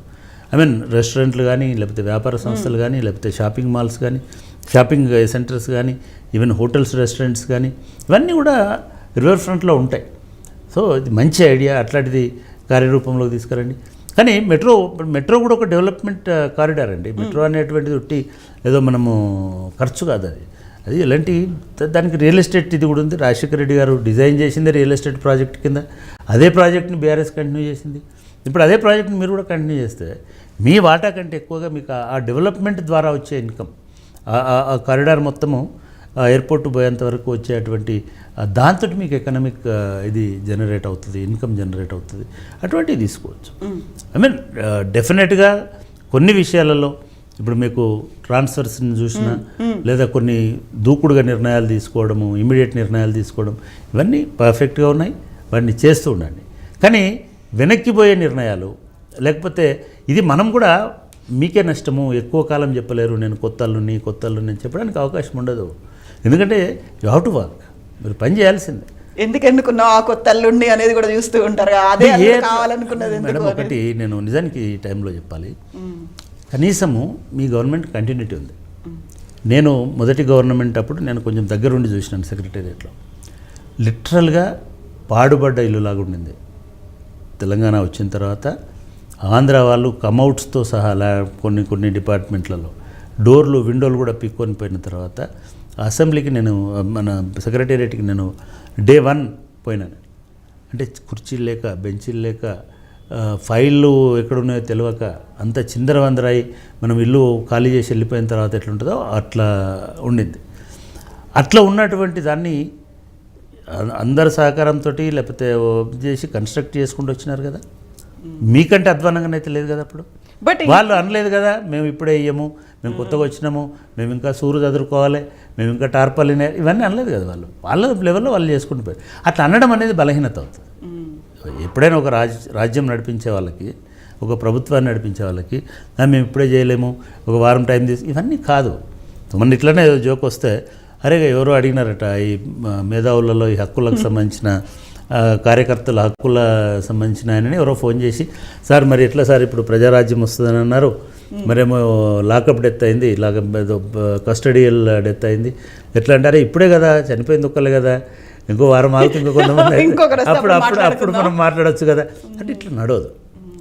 గవర్నెన్స్ అనేది కంటిన్యూస్గా ఉండాల్సిందే. హామీలు మీరు ఏదో ఒక షెడ్యూల్ పెట్టుకొని, ఒక ప్రణాళిక పెట్టుకొని అది ప్రజలకు చెప్పండి. తప్పేం లేదు, మేము ఇవ్వలేము, రైతు బియ్యం, రైతు భరోసా అనేదాన్ని మేము విత్డ్రా చేసుకుంటాము. ఎందుకంటే ఆల్రెడీ 6 monthsకి ఇచ్చేసినాను రైతు బంధులో. ఇచ్చినాం అంటున్నారు, నాకు తెలియదు.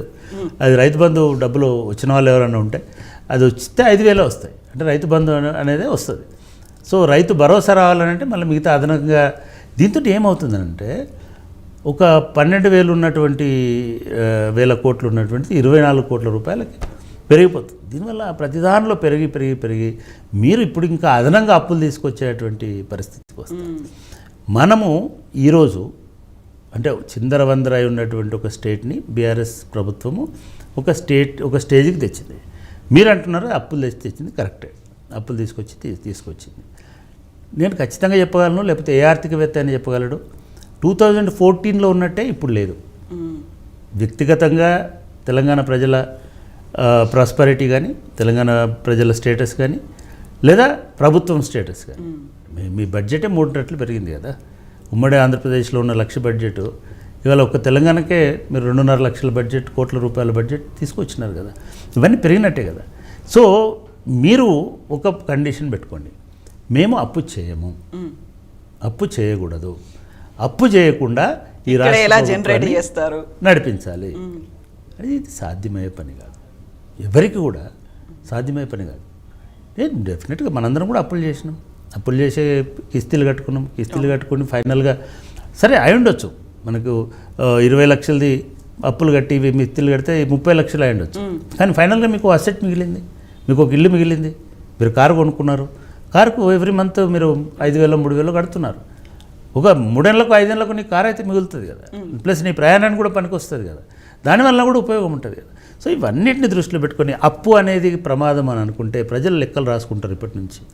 ఎంత అప్పు ఉంది మీరు వచ్చినప్పుడు, మళ్ళీ మీరు పోయేటప్పటికి, లేదా మళ్ళీ మీరు రెండోసారి వచ్చేటప్పటికి ఒకవేళ మేము పోయినా అని మిమ్మల్ని ఎందుకు అనుకోవాలి, లేదా ఒక 1 year బడ్జెట్కి ఎంత అప్పు జనరేట్ అవుతుంది, 2 ఏళ్ళకి ఎంత అప్పు జనరేట్ అవుతుంది, ఇవన్నీ కూడా గమనిస్తారు. కాబట్టి ఈ ప్రచారం అనేటువంటిది లేకపోతే ఇటువంటి వాదన అనేటువంటిది పెద్దగా పనిచేయదనేది నేను అనుకుంటున్నాను. అయితే ఇక్కడే ఒక చిన్న మనం కొద్దిగా పక్కకెళ్ళి మాట్లాడుకుంటే, మీరు ఇప్పుడు ఒక మాట అన్నారు, తెలంగాణ రాష్ట్రం ఏర్పడ్డప్పుడు సచివాలయంలో పరిస్థితి ఎలా ఉండేది, ఫైళ్ళ దగ్గర నుంచి దహనమైపోయాయి, ఇక్కడ అన్ని ఎత్తికెళ్ళిపోయారు, ధ్వంసం చేశారు అన్నట్టుగా అదే పరిస్థితి కొన్ని డిపార్ట్మెంట్లలో కూడా కనిపించింది. యానిమల్ హస్బెండరీ కావచ్చు, లేకుంటే విద్యుత్ శాఖలో కావచ్చు, లేకుంటే ఎడ్యుకేషన్ దాంట్లో కావచ్చు, ఫైళ్ళు దహనం చేశారు, లేకుంటే మాయం చేశారు, ఇంక్లూడింగ్ క్యాంప్ ఆఫీసులో ఉన్నటువంటి చైర్లు అక్కడ ఉన్నటువంటివన్నీ ఖాళీ చేయించారు అనే మాట.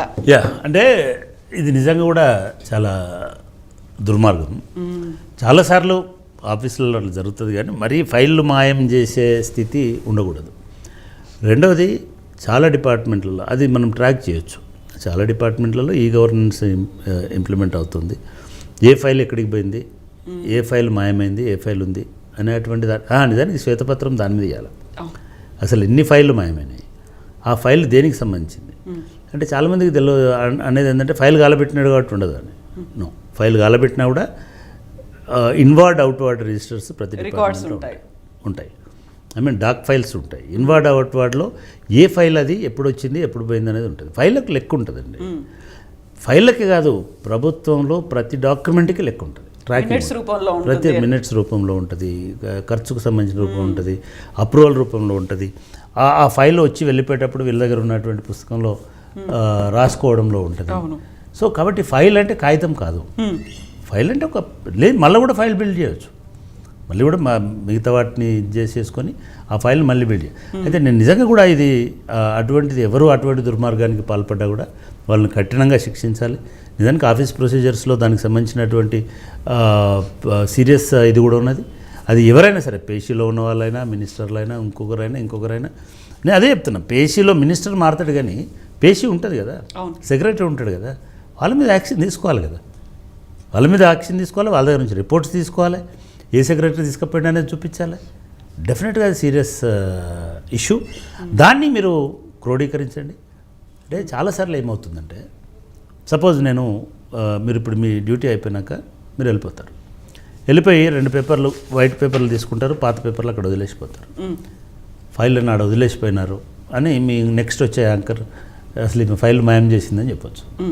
అక్కడ కాగితాలు లేవు, అక్కడ కాగితాలన్నీ అంటే ఇట్లా జరుగుతుంటుంది.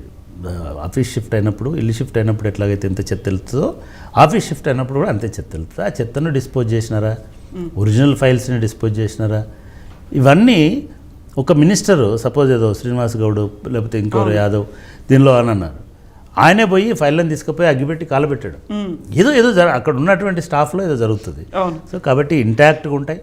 లేకపోతే ఆ మినిస్టర్ మీద లేదా ఆ సెక్రటరీ మీద, అక్కడ ఉన్నటువంటి స్టాఫ్ మీద, ఆ ఓఎస్డి మీద ఖచ్చితంగా చర్యలు తీసుకోవాల్సింది. సో ఇక్కడ మళ్ళీ కమింగ్ బ్యాక్ టు అప్పులు వర్సెస్ 6 గ్యారంటీ స్కీమ్లకు సంబంధించి చూస్తే ఎక్కువ ప్రెషర్ అనేది బీఆర్ఎస్ పార్టీయే పెడుతోంది అనేటువంటి వాదన కూడా వినిపిస్తోంది. ఎందుకంత ఓపిక లేకుండా అంత హడావిడిగా వాళ్ళ చేతిలో పవర్ పోయింది, వాళ్ళు ప్రభుత్వంలో లేరు అనే హడావిడే పెడుతున్నారా బీఆర్ఎస్ గవర్నమెంట్? అంటే మనకు మీడియా మన చేతిలోకి వస్తే ఎట్లుంటుందంటే ఏదో అంటారు చూడు, ఏదో పలకరించినా కూడా బూత్ అవుతుందని. సింపుల్గా అంటే ఫస్ట్ క్లారిఫై చేద్దాం అనుకున్నది ఏంటంటే ఈ ఒత్తిడి వాళ్ళకు వాళ్ళు పెట్టుకున్నారు. కాంగ్రెస్ పార్టీ ఈ గ్యారంటీలు అని చెప్పి కర్ణాటకలో నడిచింది. ఎందుకంటే కర్ణాటకలో ఇంత పేబ్యాక్ లేదు, మనీ సొసైటీలోంచి రైతులకు కానీ మహిళలకు కానీ కుటుంబాలకి వెళ్ళడం అనేటువంటిది. తెలంగాణలో ఎక్కువ మనీ వెళ్తుంది డైరెక్ట్ మనీ ట్రాన్స్ఫర్ పద్ధతులలో, మిగతా వాటిలలో. సో ఇక్కడ ఆల్రెడీ ఒక లెవెల్ సెట్ అయింది. ఇప్పుడు రైతు బంధు అనే స్కీమ్ కర్ణాటకలో లేదు, ఇక్కడ ఉంది. ఆ రైతు బంధుని మేము కొనసాగిస్తామంటే అయిపోయేది. రైతు భరోసా మేము దాన్ని డబుల్ చేసినారు, డబుల్ కాదు 50% పెంచినారు. దాంతో ఆటోమేటిక్గా 50%. కాంగ్రెస్ పార్టీ ఈ 6 గ్యారంటీలను పూర్తిగా ఆర్థిక ప్రాతిపదిక మీద మాత్రమే ఇచ్చింది. మొదటిది ఈ ఆర్థిక ప్రాతిపదిక మీద ఇచ్చినటువంటి 6 గ్యారంటీల అదనపు ఖర్చు 55,000 కోట్ల నుంచి 75,000 కోట్ల మధ్యలో ఉంటుందని ఒక అంచనా ఎవ్రీ ఇయర్ వేస్తున్నారు. ఇది కేవలం 6 గ్యారంటీలదే. ఈ 65,000 కోట్లు ఎక్కడి నుంచి తీసుకొస్తారు అనేటువంటి భయం వాళ్ళకి పట్టుకుంది. కాబట్టి ఇప్పుడు అప్పులను మీరు ఎక్కువ టార్గెట్ చేసి ఫోకస్ చేస్తే నష్టం కాంగ్రెస్ పార్టీకే ఉంటుంది. ఇక్కడ ప్రెషర్ ఇప్పటి వరకు కూడా మనం ఈ వారం 10 రోజుల నుంచి చూస్తున్నాం. ఏ ఛానల్లో కూడా లేదా ఏ న్యూస్ పేపర్లో కూడా ఏ ప్రెస్ కాన్ఫరెన్స్లో కూడా బీఆర్ఎస్ వాళ్ళు ఒత్తిడి చేసినట్టుగా, ధర్నా చేసినట్టుగా, ఎందుకు ఇవ్వలేదు అని ప్రశ్నించినట్టుగా నేనైతే చూడలేను. ఒకవేళ వాళ్ళు అట్లా చేస్తే అది కూడా తప్పే. మీరు వాళ్ళకి ఇవ్వండి, 100 రోజులు టైం ఇవ్వండి. ఎందుకు తొందరపడతారు? ప్రజలే అడుగుతారు కదా, మీరెందుకు అడుగుతారు? పెన్షన్ రాకపోతే పెన్షన్ ఎప్పుడు పడుతుంది అని మీరెందుకు ప్రెస్ కాన్ఫరెన్స్ పెడతారు? లెట్ పీపుల్ ఎప్పుడైనా సరే రాజకీయాలలో ప్రజలు అడగడం స్టార్ట్ చేసిన తర్వాత రాజకీయ పార్టీలు రావాలి వాళ్ళకి పద్ధతిగా. కానీ మీరే ముందు అడిగితే మీరు బదనాం అవుతారు. ఖచ్చితంగా బీఆర్ఎస్ పార్టీ కానీ బీజేపీ పార్టీ కానీ, నిన్న నేను చూశాను బీజేపీ అరుణ గారు చాలా స్ట్రాంగ్ వార్నింగ్ ఇచ్చారు. ముందు ప్రజలకు కావాల్సినటువంటి రైతు బంధు చూడండి, మిగతా చూడండి. అంటే పొలిటికల్ పార్టీస్ అడుగుతాయి. ప్రజాస్వామ్యంలో వాళ్ళు అడుగుతున్నారంటే వాళ్ళ కోసం అడుగుతలేరు, ప్రజల కోసమే అడుగుతున్నారు. అయినా కూడా ప్రతిపక్షాలకు నా విజ్ఞప్తి కూడా, రేవంత్ రెడ్డి గారిని కొంత కుదురుకొనియండి. ఒక నెల రోజులు, 2 నెలలు, ఆటోమేటిక్గా 3 నెలలు వస్తాయి కదా, వాళ్ళ 100 రోజులు వస్తాయి కదా. ఆ 100 రోజుల తర్వాత మీరు అడగవచ్చు. అప్పుడు కూడా అన్నారు కదా మేము కొత్తగా వచ్చినామని. రెండవది, ఇది రాజకీయ పార్టీలు, కానీ ప్రజలు చాలా సెన్సిటివ్గా ఉన్నారు. మీకు పెద్ద గ్రాండ్ మెజారిటీ కూడా రాలేదు. ప్రజలు ఎంత సెన్సిటివ్ ఉన్నారంటే వాళ్ళకి రావాల్సినటువంటి 10 రూపాయలు రాకపోతే కూడా పర్సనల్గా ఇంకా 20 రూపాయలు దానం చేస్తాడు కావచ్చు ఆయన. కానీ ప్రభుత్వం నుంచి వచ్చే పైసా లెక్క పెడతాడు. అరే ఎందుకు రాలేదు, నాకు వాగ్దానం వచ్చింది, ఇంకెందుకు పడలేదు? ఇది పట్టుకొని వస్తారు రేపు. ఇప్పుడు ఇది పట్టుకొని వస్తారు, పట్టుకొని వచ్చి పాపం బట్టి విక్రమార్క ఇరుక్కుపోతాడేమో అక్కడ ప్రజాభవన్లో ఉన్నాడు ఆయన. సో ఇవన్నీ ఉంటాయి ఖచ్చితంగా. కాబట్టి వాళ్ళు అడిగినారని మీరు ఊహించుకొని మీరు అసహనంగా మాట్లాడము అంటే కొన్ని భాష కూడా మారాలి. ఇప్పుడు మంత్రులే ఉండి సిగ్గుందా, మేము నిన్ననే కదా వచ్చినాం, ఇది మంచి పద్ధతి కాదు, మంచి భాష కాదు. అసెంబ్లీలో ఉండి రిప్రజెంట్ చేసేటప్పుడు అది పాత వాళ్ళు మాట్లాడినా కొత్త వాళ్ళు మాట్లాడినా ఆ భాషకి ఫుల్ స్టాప్ పెట్టాల్సిన అవసరం ఉంది. ఎందుకంటే మనం ఇప్పుడు ఇందిరమ రాజ్యం తీసుకొస్తున్నాం, నియంతృత్వ పాలన పోతుంది, పోయి ప్రజారాజ్యం వస్తున్నది. ప్రజారాజ్యంలో ప్రజలతోటి మామూలుగా ప్రజలు అడిగితే వాళ్ళని కూడా అంటామా మనం సిగ్గుందా అని అనలేము కదా. సో అట్లనే ప్రజలు అడిగేంత వరకు బీఆర్ఎస్ కానీ బీజేపీ కానీ వీళ్ళు ఓపిక పట్టాల్సిన అవసరం ఉన్నది. సో 5 ఏళ్ళు ఓపిక పడదామా? ఎంత కాలంలో? ఎందుకు వాళ్ళు 100 రోజులు అన్నారండి, మీరు 5 సంవత్సరాలలా. నేను అందుకే వాళ్ళకి సలహా ఇస్తున్నా, మీరు దాన్ని ఎక్స్టెండ్ చేయండి, 100 రోజులని ఇంకో 300 రోజులు చేయండి, అయిపోయింది. సో అట్లా చేయాల్సిందే తప్ప నేను అనుకోవడం 100 రోజుల్లో ఈ 6 గ్యారంటీలు 100% ఫుల్ఫిల్ అవుతాయనే నమ్మకం మనకు లేదు. రెండవది, ఈ 6 గ్యారంటీలతో పాటు 2 లక్షల ఉద్యోగాలు ఒక ఏడాది 300 రోజులలో, 350 రోజులలో, 365 రోజులలో పూర్తి కావాలి. 65 రోజులలో 15 రోజులు పోయింది అనుకోండి, 350 రోజులే ఉంది. అంటే కౌంట్ డౌన్ అనేది ఉంటుంది. అంటే దాన్ని ఎంత చేసి చెప్పినా కూడా మీరు కొంత ఆలోచించండి, నిదానంగా ఉండండి. రేవంత్ గారు, రేవంత్ బాగా అంటే మాకు మనం 30 ఏళ్ళ నుంచి చూస్తున్నటువంటి మిత్రుడే. మీరు అందరూ తొందరపడకండి, మీకు మంచి రోజులు ఉంటాయి. మీరు ఎంత నిదానంగా నడిస్తే అంత ఎక్కువ దూరం నడగలుగుతారు. ఓన్లీ రేవంత్కైనా సలహా అందరికీ ఇస్తున్నారా మంత్రివర్గంలో? అంటే ఎవరైనా సరే, మంత్రులు కూడా చాలా చెడామడ మాట్లాడుతున్నారు. ఇవాళ వరకు మాట్లాడతారు, రేపటి వరకు మాట్లాడతారు. కొత్త అల్లుడు ఫస్ట్ నెల రోజులు ఏది మాట్లాడినా పడతారు. కానీ సంవత్సరం పొడుగుదని ఎట్లా అంటే ఎవరైనా కూడా ఇబ్బంది పెడతారు, ఇబ్బంది పడతారు. కాబట్టి అది లేకుండా చూసుకోవాల్సినటువంటి బాధ్యత ఉంది. అదొకటే కాదు, మీరు డ్రాగ్ చేస్తున్నారు ఇష్యూస్ని, చాలా దూరం పోతున్నారు. నిజానికి పబ్లిక్ సర్వీస్ కమిషన్ ఇష్యూనే తీసుకుందాం.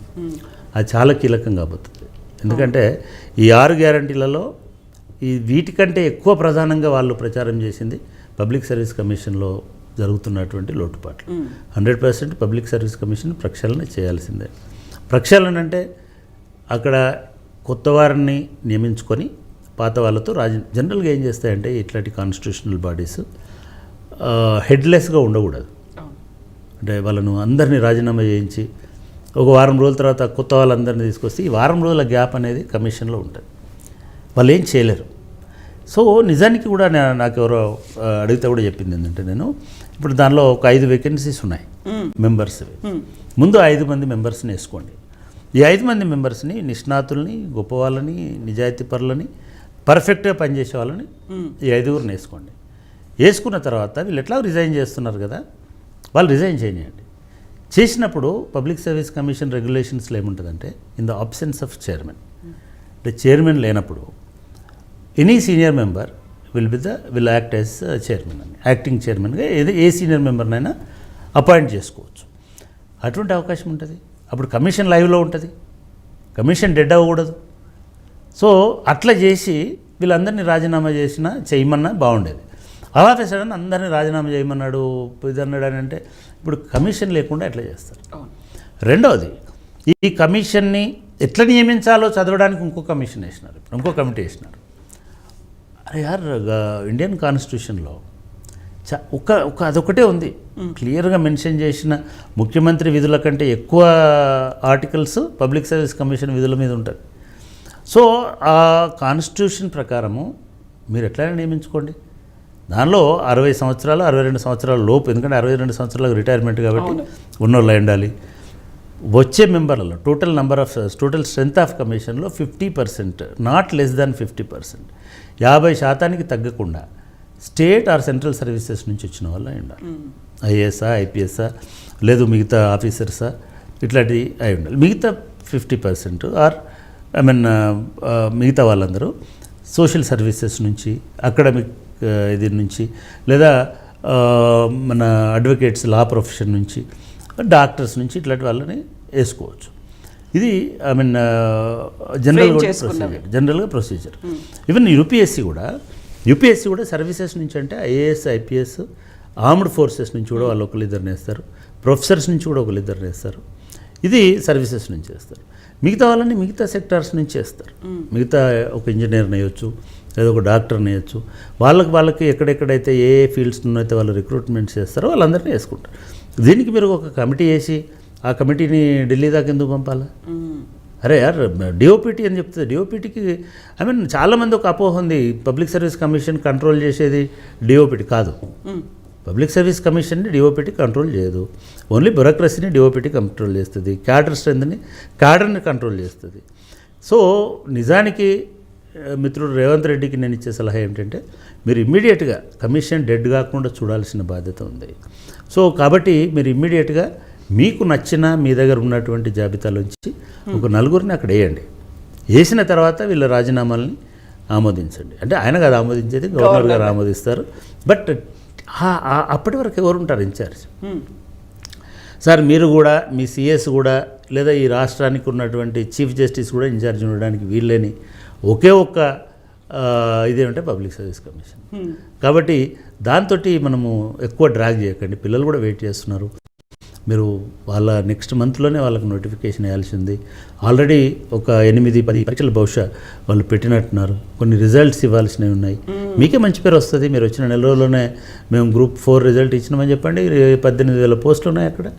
వాళ్ళని స్పీడప్ చేయండి. అయిపోయింది సెలెక్షన్ కూడా. అది నేను విన్నదాన్ని బట్టి హ్యాపీగా మీరే చెప్పండి, మీరే రిలీజ్ చేయండి జాబ్స్ని. ఇప్పుడు ప్రైమ్ మినిస్టర్ ఎట్లాగైతే రిలీజ్ చేస్తున్నాడో మీరే చేయండి. ఇది లిస్టు మా హయాంలో పబ్లిక్ సర్వీస్ కమిషన్ ఇట్లా పరుగులు ఎత్తించినాం అని చెప్పండి. రెండవది, కమిషన్ అంటే కేవలం ఈ 10 మంది మెంబర్లను మార్చడం కాదు. కమిషన్లో ఈవెన్ మొదటి నుంచి కూడా గత 10 ఏళ్ళుగా ఒక 200 మంది, 130 మంది, 170 మంది, 40 మంది స్టాఫ్ కావాలని అడుగుతున్నారు. ఎందుకంటే తెలంగాణ స్టేట్ పబ్లిక్ సర్వీస్ కమిషన్కి అదనంగా స్టాఫ్ని ఇవ్వలేదు. ఎవరైతే ఆంధ్రప్రదేశ్ పబ్లిక్ సర్వీస్ కమిషన్లో ఉన్నారో వాళ్ళల్లో ఉన్న తెలంగాణ వాళ్ళని పెట్టినారు. సో మొత్తం పబ్లిక్ సర్వీస్ కమిషన్లో 80 మంది కూడా పనిచేస్తున్నారు. ఈ 80 మందితోటి మీరు 80,000 ఉద్యోగాలు, 2 లక్షల ఉద్యోగాలు ఫిల్ చేయడం అనేది సాధ్యం కాదు. కాబట్టి కనీసం ఈ 80 మందికి ఇంకొక 280 మందినో 300 మందినో కనుక మీరు వేసి దీన్ని కూడా ఒక స్ట్రాంగ్ కమిషన్గా మార్చండి. అదేవిధంగా ఎఫిషియన్సీ ఉన్నటువంటి ఆఫీసర్స్ని ఈవెన్ డిప్యుటేషన్ మీద తీసుకొని అయినా సరే పంపించండి. బట్ అక్కడ రిక్రూట్మెంట్ ముందు పబ్లిక్ సర్వీస్ కమిషన్లో చేయండి. అది ఆ పద్ధతిలో పండి. అప్పటి వరకు మీరు ఒక కమిషన్ అయితే అక్కడ ఉండాలి. కాబట్టి ఒక 4 5 మీకు తోచినటువంటి వాళ్ళతోటి ఈ కమిషన్ని నడిపించాల్సినటువంటి అవసరం ఉంటుందని నేను అనుకుంటున్నాను.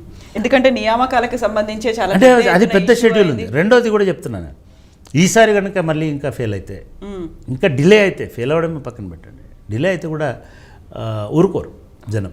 ఎందుకంటున్నానంటే మీరు ఒక ఎమోషన్ని ట్యూనప్ చేసి వచ్చినారు, మీరు ఇగ్నైట్ చేసి వచ్చినారు, వాళ్ళు బ్లాస్ట్ అవుతారు. ఒకటి. రెండోది, మీరు మొదటి క్యాబినెట్లోనే మెగా డిఎస్సి పెట్టమన్నాను. ఇప్పుడు వీళ్ళందరూ పోయి పాపం కోదండరామ్ గారిని అడుగుతున్నారు. కోదండరామ్ గారు తన అమాయకత్వమో లేకపోతే తన వెల్ విషింగో తెలియదు, కానీ నేను సంధానకర్తగా ఉంటా అన్నాడు. మీరు రెస్పాండ్ అవ్వండి, ఆయన సంధానకర్తగా ఉండి ఆయన ఎందుకు బదనాం చేయాలా? సో అది కూడా చేయండి. మెగా డిఎస్సి ఎన్ని పోస్టులు ఉన్నాయి, ఏ జిల్లాలో ఎన్ని పోస్టులు ఉన్నాయి, నేను అది కూడా చెప్తున్నాను. మీరు రెసిడెన్షియల్ స్కూళ్ళలో నింపుతారా, లేదా రెగ్యులర్ డిఎస్సి చెప్తారా? రెగ్యులర్ డిఎస్సి అయితే 33 జిల్లాలకు చేస్తారా, ఓల్డ్ 10 డిస్ట్రిక్ట్ చేస్తారా, రోస్టర్ పాయింట్ 0 నుంచి చేస్తారా, కంటిన్యూ చేస్తారా? ఇవన్నింటినీ చక్కచక్క నిర్ణయాలు తీసుకోవాల్సిన అవసరం. కానీ మీకు విద్యామంత్రినే పెట్టుకోలేదు. ఇంకా రేవంత్ రెడ్డి గారి దగ్గర అంటే నేనేమంటున్నా, ముఖ్యమంత్రి ఓవర్లోడ్ అవ్వడ, ఒకరు పూట ఢిల్లీ పోయి ఆయనతో 6 మినిస్ట్రీలను కూడా తీసుకొచ్చుకుంటే ఎడ్యుకేషన్ అనేది కీ కదా. మనం మేజర్గా వచ్చిందే విద్యార్థులతోటి కదా పవర్లోకి, నిరుద్యోగులతోటి, విద్యార్థులతోటి. మరి వాళ్ళని అడ్రస్ చేసేటోళ్ళు ఒకరు ఉండాలి కదా. సో నేనేమంటున్నానంటే ముందు ఎడ్యుకేషన్ మినిస్టర్ని కూడా ఒక్కొక్క రోజు పోయి ఆయనతో మిగతా 6గురిని కూడా, మీకు కూడా ఓవర్లోడ్ అవుతారు. ఒక్కొక్కళ్ళకు చాలా చాలా ఆబ్వియస్ కదండి. అది ఒక జాతీయ పార్టీ, అంటే మీరు భలే ఉన్నారండి. కాంగ్రెస్ వాళ్ళు ఢిల్లీ పోతూనే అవుతారు. నిన్న ఎవరు నరేంద్ర మోడీ గారు 3 చీఫ్ మినిస్టర్లు ఆయనే ప్రమాణ స్వీకారం చేయించండు. ఐ మీన్ చూడండి, ఆ రాజ్యాంగంలో అందులో ఇప్పుడు కాంగ్రెస్ కంటే డిలేతో అనౌన్స్ చేశారు. డిలే చేసి భారత రాజ్యాంగంలో ఉందా ప్రైమ్ మినిస్టర్ వచ్చి ప్రమాణ స్వీకారం చేస్తాడా? ఐ మీన్ మనం అట్లా అనొద్దు. ఇప్పుడు ఎస్ అది కంప్లీట్ చేశారు. మాకు అర్జెంటుగా ఎడ్యుకేషన్కి అయితే తక్షణమే ఒక మంత్రి కావాలి, యూనివర్సిటీలు బాగా చేయాలి. ఎందుకంటే ఆంధ్రప్రదేశ్కి సంబంధించి ఆల్రెడీ 10th ప్లేస్ ఇంటర్మీడియట్కి సంబంధించిన ఒక షెడ్యూల్ కూడా రిలీజ్ చేశారు. నేను రేవంత్ రెడ్డి గారు తన దగ్గర ఉంచుకొని చేయొచ్చు, అప్పుడు బాగుపడుతుంది కూడా. ఎందుకంటే సీఎం ఉంటే ఇంకా, కానీ అంత టైం ఎక్కడ ఉంటుంది? సీఎంఏ మెట్రో చూడాలి, సీఎంఏ ఇండస్ట్రీస్ చూడాలి, సీఎంఏ మిగతా చూడాలి, ఓవర్లోడ్ అవుతుంది కదా. రెండవది, మిగతా బ్రహ్మాండమైన వాళ్ళు ఉన్నారు కదా మీ పార్టీలో. ఇప్పటివరకు ఇచ్చిన మినిస్టర్ బాగుంది, అదే పద్ధతిలో ఇవ్వండి. ఇంకో 4 ఇచ్చేసి ఎవరో ఒకరు జవాబుదారీ చేసి మీరు సాయంత్రం రివ్యూ చేయండి, ఏమైంది, ఏం చేసినారు, ఫైన్. సో అటువంటి చేయాల్సినటువంటి అవసరం ఉన్నది. అది చాలా ముఖ్యం కూడా. ఎందుకంటే ఐ మీన్ స్టూడెంట్స్కి ఇప్పుడు మిగతా కూడా స్టార్ట్ అయితే, సెట్లు స్టార్ట్ అయితే, ఇప్పుడు అప్లికేషన్ స్టార్ట్ అవుతాయి. మీరు 5 లక్షల రూపాయల కార్డులు రెడీ చేసుకోవాలి నెక్స్ట్ మార్చి లోపల, ఐ మీన్ ఫిబ్రవరి మార్చి లోపల. ఎందుకంటే ఫీజులు కట్టాలి కదా వాళ్ళు. సో ఎంసెట్లు ఇవన్నీ వస్తాయి కదా.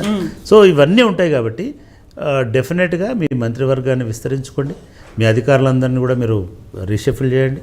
ఐ మీన్ నిజంగా కూడా బాగా చేస్తున్నారు కాబట్టి అదే పద్ధతిలో చేయండి. సరే ఊరికనే మనము నాకు అప్పులా చెప్పించిపోయారు అంటే జనరల్గా కూడా ఎవరు పెద్దగా నమ్మరు. ఎందుకంటే ఇంతకుముందు నడిచింది ప్రభుత్వం, ఇప్పుడు కూడా నడుస్తుంది. ఇంకా అంతకంటే సమర్థవంతమైన నాయకత్వంలో ఉంది, ప్రజల ప్రభుత్వం ఉంది. కాబట్టి డెఫినెట్గా నేను అనుకోవడం ఇవన్నిటినీ వాళ్ళు పూర్తిగా సరి చేసుకొని ముందుకు వెళ్తారని అనుకుంటున్నాను. ఊరికి అనడం వల్ల ప్రయోజనం లేదు. ఇక్కడ సమర్థవంతమైన నాయకత్వం, ప్రజల ప్రభుత్వం అనుకున్నప్పుడు ఎందుకని పదే పదే ఈ ప్రభుత్వం కూలిపోతుంది అనేటువంటి మాట వినిపిస్తోంది. బీజేపీ అదే మాట ఉంది, బీఆర్ఎస్ అదే మాట ఉంది, కాంగ్రెస్ లీడర్లు వెళ్ళి డీజీపీకి కంప్లైంట్ చేసి వచ్చారు. కారణం ఏమిటని అనుకుంటున్నారు మీరు? అక్కడైనా కుట్ర లేకపోతే డీజీపీ మాత్రం ఏం చేస్తాడు, కానీ అనడం తప్పు. అట్లా కూలిపోతుంది అనడం తప్పు. కూలిపోకూడదు. ప్రజలు ఒక 10 సంవత్సరాలు మీకు అవకాశం ఇచ్చారు. 10 సంవత్సరాల తర్వాత ఇంకో రాజకీయ పార్టీకి ఇచ్చారు. ఆ రాజకీయ పార్టీని మనగలిగేటట్టుగా ప్రతిపక్షంగా మీరు కూడా ప్రయత్నం చేయండి.